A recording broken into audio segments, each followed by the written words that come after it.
सभी भक्तजनों को जय श्री कृष्ण। श्री ब्रह्मा जी सृष्टि का वर्णन करते करते कहते हैं, बेटा नारद, वह ब्रह्मांड रूप अंडा 1 सहस्त्र वर्ष तक निर्जीव रूप से जल में पड़ा रहा।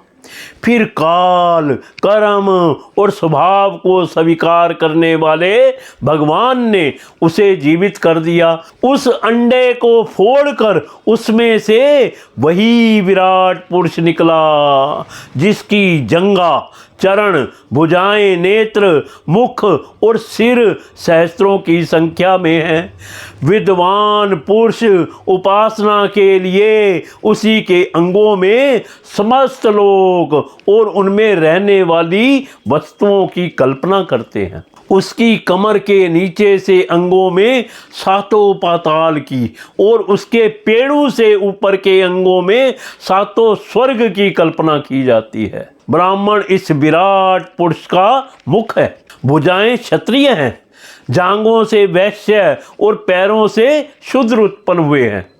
पैरों से लेकर करी पर्यंत 7 पाताल तथा भूलोक की कल्पना की गई है। नाभि में भूलोक की, हृदय में सबलोक की और परमात्मा के वृक्ष स्थल में मैं लोक की कल्पना की गई है, बेटा नारद। उसके गले में जनलोक, दोनों स्तनों में तपोलोक और मस्तक में ब्रह्मा का नित्य निवास स्थान सत्यलोक है। उस विराट पुरुष की कमर में अतल, जांघों में वितल, घुटनों में पवित्र सुतल लोक और जंघाओं में तलातल की कल्पना की गई है, बेटा नारद।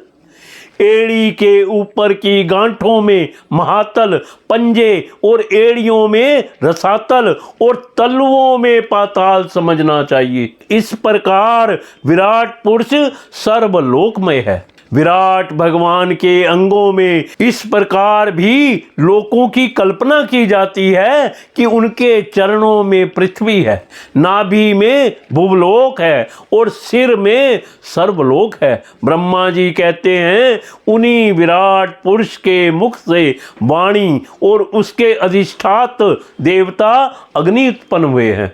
7 छंद उनकी 7 धातुओं से निकले हैं। मनुष्यों, पितरों और देवताओं के भोजन करने योग्य अमृतमय अन्न, सब प्रकार के रस, रसनेंद्रियां और उसके अधिष्ठाता देवता वरुण विराट पुरुष की जिह्वा से उत्पन्न हुए हैं।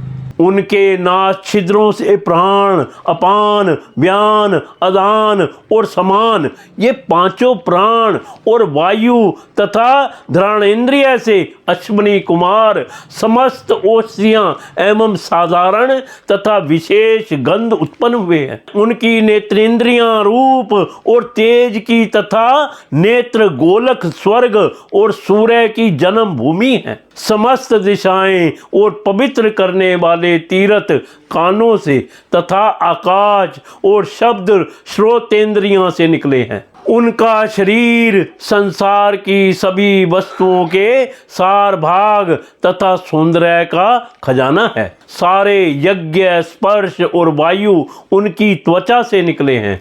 उनके रोम सभी उदित्य पदार्थों के जन्म स्थान हैं, अथवा केवल उन्हीं के जिनसे यज्ञ संपन्न होते हैं। उनके केश, दाढ़ी, मूछ और नखों से मेघ, बिजली, शिला एवं लोहा आदि धातुओं तथा भुजाओं से प्राय संसार की रक्षा करने वाले लोकपाल प्रकट हुए। उनका चलना फिरना भ्रू, भुवम, स्वः इन तीनों लोकों का आश्रय है। उनकी चरण कमल प्राप्ति का रक्षा करते हैं और भयों को भगा देते हैं तथा समस्त कामनाओं की पूर्ति उन्हीं से होती है। विराट पुरुष का लिंग जल, वीर्य, सृष्टि, मेघ और प्रजापति का आधार है तथा उनकी जनेंद्रियां मैथुन जनित आनंद का उद्गम है।